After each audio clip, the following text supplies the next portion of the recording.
بسم اللہ الرحمن الرحیم نحمدہ ونصلی علی رسولہ الکریم اما بعد۔ بخاری شریف کی حدیث ہے، نبی کریم صلی اللہ علیہ وسلم نے فرمایا، میں نے خواب میں دیکھا کہ میں نے تلوار کو ہلایا اور اس سے اس کی دھار ٹوٹ گئی۔ اس کی تعبیر مسلمانوں کے اس نقصان کی شکل میں ظاہر ہوئی جو غزوہ احد میں انہیں اٹھانا پڑا تھا۔ پھر میں نے دوبارہ اس تلوار کو ہلایا تو پھر وہ اس سے بھی زیادہ عمدہ ہو گئی، جیسے پہلے تھی، یعنی جیسے پہلے تھی اس سے بھی زیادہ اچھی ہو گئی۔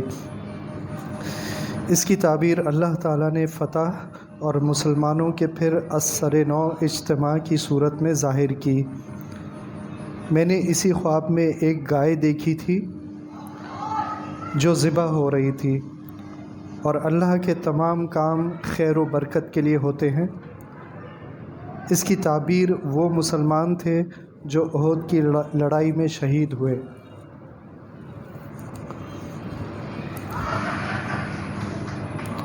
اس حدیث کا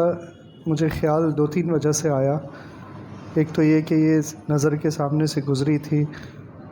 تو اس میں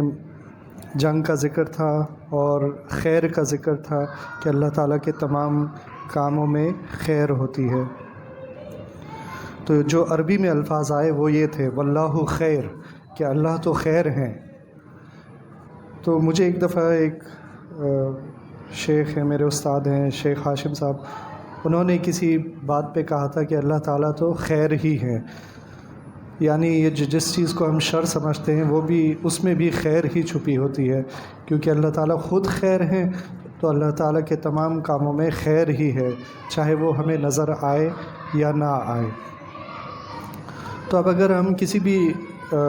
حال میں گزر رہے ہوں، ہمارے حالات کیسے بھی ہوں، چاہے اچھے ہوں چاہے بظاہر ہمیں برے نظر آ رہے ہوں، تو اگر تو ہم وہ مومن ہوں گے جس کا ذکر حدیث میں آیا کہ مومن کا تو یہ حال ہوتا ہے کہ یا تو وہ صبر کرتا ہے یا وہ شکر کرتا ہے۔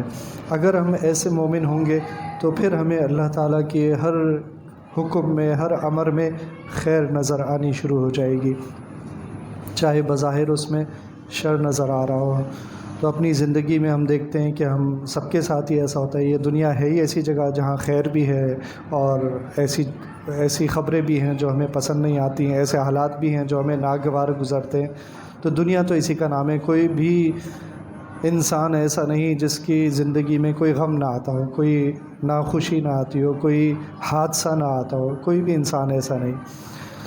تو وہ دنیا جہاں کوئی غم نہیں، کوئی حادثہ نہیں، کوئی پریشانی نہیں، اس کو تو جنت کہتے ہیں۔ اللہ تعالیٰ ہم سب کو وہاں لے کے جائے۔ اور وہ جگہ جہاں پہ صرف پریشانی اور صرف غم ہے اور صرف تکلیف ہے، وہ دوزخ ہے۔ اللہ تعالیٰ ہماری حفاظت فرمائے۔ لیکن جس جگہ ہم رہتے ہیں وہاں دونوں صورتوں سے ہمیں واسطہ پڑتا ہے۔ تو اس لیے ہم جب یہ یاد رکھیں گے کہ مثلاً مجھے یاد ہے، میں دو تین واقعات مجھے یاد ہیں کہ میرے ایک دوست تھے جن کی نئی شادی ہوئی تھی، اور ان کی وائف کو ڈاکٹر نے بتا دیا کینسر ہے اور آخری اسٹیج کا کینسر ہے۔ تو پھر انہوں نے اپنی زندگی کا جائزہ لیا، وہ ایک امام صاحب کے پاس گئے مسجد میں اور ان سے جا کے کہا ہمارے لیے دعا کیجئے، میری بیوی کو ڈاکٹر نے جواب دے دیا۔ تو امام صاحب جو گئے تھے وہ عقل مند آدمی تھے، انہوں نے کہا کہ اچھا، انہوں نے وظیفہ بھی پوچھا تھا، کوئی وظیفہ بتا دیجئے۔ تو وہ گئے کہ میں وظیفہ لے کے آتا ہوں، اور وہ ایک لسٹ لے کر آئے گناہوں کی، اور انہوں نے ان سے کہا کہ یہ وہ گناہ ہیں جن میں عام طور پر لوگ ملوث ہوتے ہیں، اور ان میں جو بڑے بڑے گناہ ہیں وہ بھی لکھے ہوئے ہیں، تو آپ خصوصاً بڑے گناہوں سے اگر ان میں سے کسی گناہ میں آپ ملوث ہیں تو آپ توبہ کر لیجئے اور پھر اللہ تعالیٰ سے مانگیے۔ تو یہ وظیفہ انہوں نے بتایا کہ گناہوں سے توبہ کر لیں۔ تو وہ شخص جو تھا، وہ لڑکا جو تھا، وہ گیا اور اس نے بیوی کو وہ لسٹ دکھائی، اور پھر بیوی نے کہا کہ میں یہ عہد کرتی ہوں کہ میں یہ تمام گناہوں کو چھوڑوں گی، اور اگر میری بیماری ٹھیک ہو گئی تو میں پھر دین کے لیے اپنے آپ کو وقف کروں گی اور عالمہ بنوں گی، دین کا علم حاصل کروں گی۔ اگلا جب ٹیسٹ ہوا تو ان کی ساری رپورٹنگ کلیئر آئی اور ان کی بیماری کو اللہ تعالیٰ نے تندرستی سے تبدیل کر دیا. تو بظاہر تو یہ ایک حادثہ ہو گیا، ایک بہت بری خبر پیش آئی اور بہت ہی برا کہ کینسر، اور پھر وہ ایسا کینسر جس میں موت واقع ہو جانی تھی، لیکن وہ ان کی ہدایت کا ذریعہ بن گیا. اسی طرح میرے ایک دوست ہیں، کاروباری شخصیت ہیں، پیسے والے ہیں، ان کو اغوا کر لیا گیا اور تقریباً 2 مہینے انہیں اغوا میں رکھا گیا، اور ظاہر ہے ان سے پھر ان کے والد سے، ان کے خاندان سے تاوان مانگا گیا تھا. تو اب وہ جو دوست جو اغوا ہوئے تھے، انہوں نے، میری تو ان سے بعد میں دوستی ہوئی، یہ بعد میں واقعہ سنا پورا میں نے ان سے، انہوں نے کہا کہ بھائی میں یہاں بور ہوتا ہوں، مجھے کچھ پڑھنے کو لا دو، میں یا کوئی کیسٹ وغیرہ لا کے دے دو، میں بور ہوتا رہتا ہوں. تو اب وہ تھے تو اغوا کرنے والے، لیکن لا کے کیا دیا انہوں نے؟ قرآن شریف اور علماء کے بیانات اور کتابیں، دین کی کتابیں لا کے دے دی. انہوں نے واپس کچھ اور تو کرنے کو تھا نہیں، انہوں نے پڑھنی شروع کر دی، قرآن شریف پڑھنا شروع کر دیا، بیانات سننے شروع کر دیے. اور اسی دوران انہوں نے پھر اپنے آپ سے عہد کیا کہ اگر میں اس سے بچ گیا، اس مصیبت سے بچ گیا، تو پھر میں اپنے تمام معاملات کو ٹھیک کروں گا، اپنی زندگی کو ٹھیک کروں گا، اپنے کاروبار میں جو غلطیاں ہو رہی ہیں ان کو ٹھیک کروں گا. یہ انہوں نے عہد کر لیا. اور پھر وہ پولیس وغیرہ آئی اور ان کو چھڑا کے لے گئی، اور اس کے بعد انہوں نے اپنی زندگی تبدیل کی، اور ماشاءاللہ بالکل شریعت کی پابند زندگی گزارتے ہیں. اور اسی واسطے سے پھر میرا ان سے تعلق بھی بنا. تو اب دیکھیں کہ کتنی بڑی مشکل آئی تھی، بظاہر کتنا بڑا شر تھا، لیکن اس میں ان کے لیے اللہ تعالیٰ نے خیر چھپائی ہوئی تھی، اور وہ خیر ان کے لیے دنیا اور آخرت کی کامیابی کا ذریعہ بن گئی. ایک اور صاحب کو میں جانتا تھا جن کو ہارٹ اٹیک ہوا، بڑے افسر تھے ایک کمپنی میں، ہارٹ اٹیک ہوا. تو جب وہ ہاسپٹل میں تھے اور زندگی اور موت کی کشمکش میں تھے، اس وقت انہوں نے کچھ لوگوں کو کہا کہ فلاں کو بلاؤ، فلاں کو بلاؤ. تو فلاں کو جب بلایا گیا تو انہوں نے ان سے معافی مانگی کہ میں نے تمہارے ساتھ زیادتی کی ہے، مجھے معاف کر دو. اب اس وقت جب انہیں زندگی اور موت کا کچھ بھروسہ نہیں تھا کہ اب پتہ نہیں کل میں زندہ رہوں گا نہیں رہوں گا، اس وقت انہوں نے ان لوگوں سے معافی مانگی جن سے اگر وہ معافی نہیں مانگتے تو پھر روز حشر، پھر حساب کتاب میں پھر ان کی نمازیں جاتی ہیں، قبول عبادتیں جاتی. تو اب یہ بظاہر ہارٹ اٹیک تھا اور ہسپتال کی زندگی تھی جس میں شر ہی شر بظاہر نظر آ رہا تھا، لیکن اللہ تعالیٰ نے ان کے لیے یہ بھی خیر کا ذریعہ بنا دیا. اس طرح ہم سوچیں گے اپنی زندگی میں، تو اپنی زندگی میں ایسے بہت سے واقعات نظر آئیں گے کہ یہ مشکل میرے اوپر آئی تھی، اس کا مجھے کیا فائدہ ہوا. اور پھر اپنے آس پاس کے لوگوں میں بھی بہت سے ایسے واقعات نظر آئیں گے. تو اب یہ جو اسی طرح فلسطین اور غزہ کے اوپر جو حالات آئے ہیں، یہ بظاہر تو بہت، اس میں یعنی مسلمان جب کوئی محنت کرتا ہے تو اللہ اس محنت کو ضائع نہیں ہونے دیتے. یہاں تو خون بہہ رہا ہے، تو یہ خون بہہ رہا ہے اور ایسے بہہ رہا ہے جیسے دریا بہہ رہا ہو، اس کو اللہ تعالیٰ کیسے ضائع کر دیں گے؟ سوال ہی پیدا نہیں ہوتا کہ یہ محنت اور یہ خون جو بہہ رہا ہے یہ ضائع ہو جائے، سوال ہی پیدا نہیں ہوتا. اس میں بھی خیر ہی چھپی ہے. ہاں ہمارا دل دکھتا ہے، ہم خون کے آنسو روتے ہیں کیونکہ ہمارے بھائی ہیں، ہماری بہنیں ہیں، ہمارے بچے ہیں، تو ہمیں دکھ ہوتا ہے، لیکن انشاءاللہ اس سے بھی خیر نکلے گی، اور خیر نکلتی ہوئی نظر بھی آ رہی ہے. اگر تو ہم آنکھیں کھول کر دیکھیں، اور صرف وہ نہ دیکھیں جو ہمیں دکھایا جا رہا ہے، وہ بھی دیکھیں جو ہمیں نہیں دکھایا جا رہا. تو جو دکھایا جا رہا ہے وہ تو یہی ہے نا، سیاسی باتیں ہیں اور فلاں چیزیں، قیمتیں بڑھ گئی ہیں، اور تو لیکن یہ کہ جو نہیں دکھایا جا رہا وہ اگر ڈھونڈیں تو ہمیں مل جائے گا. تو اب مثال کے طور پر اسرائیل کا اخبار ہے ٹائمز آف اسرائیل، اس کی خبر ہے کہ امریکہ کے نوجوانوں کی اکثریت یہ سمجھتی ہے کہ اسرائیل کو ختم ہو جانا چاہیے اور حماس کے حوالے کر دینا چاہیے اسرائیل کو. یہ سروے ہوا، اور یہ کوئی مسلمان سروے نہیں کرا رہا، یہ امریکہ میں ہی سروے ہوا، اور اس کو کسی مسلمان اخبار نے نہیں چھاپا، یہ یہودیوں کے اخبار ٹائمز آف اسرائیل نے چھاپا. پھر ایک دوسرا سروے ہوا جو اسرائیلیوں نے، یہودیوں نے کیا، اور وہ سروے یہ بتا رہا ہے کہ اب یہودیوں کی اکثریت جو ہے وہ کہتی ہے کہ غزہ میں آباد کاری نہیں کرنی ہمیں، اور ان کا تو پورا پلان ہی یہ ہے کہ آہستہ آہستہ آباد کاری کر کے پورے قبضہ کر لینا ہے پورے فلسطین پر۔ اب اسرائیلیوں کی اکثریت بھی اس کے خلاف ہو گئی ہے کہ پھر تیسری بات، فائنینشیل ٹائمز جو ایک بڑا اخبار سمجھا جاتا ہے اور خاص طور پر کاروباری لحاظ سے بڑا اخبار سمجھا جاتا ہے، اس کے مطابق اسرائیل کی ہزاروں کمپنیاں تباہ ہو رہی ہیں۔ ایک تو وہ کمپنیاں ہیں جو امریکہ کی ہیں اور اسرائیل کو سپورٹ کرتی ہیں، لیکن اسرائیل کی اپنے ہزاروں کاروبار جو ہیں وہ تباہی کا شکار ہیں۔ باقی کچھ چیزیں پتہ ہوں گی آپ کو کہ 10 ملکوں نے اپنے سفیر بلا لیے ہیں۔ ان 10 ملکوں میں ایک آدھ کوئی مسلمان ہے، باقی سارے تو غیر مسلم ہیں، جنہوں نے اپنے سفیر کو واپس بلا لیا اور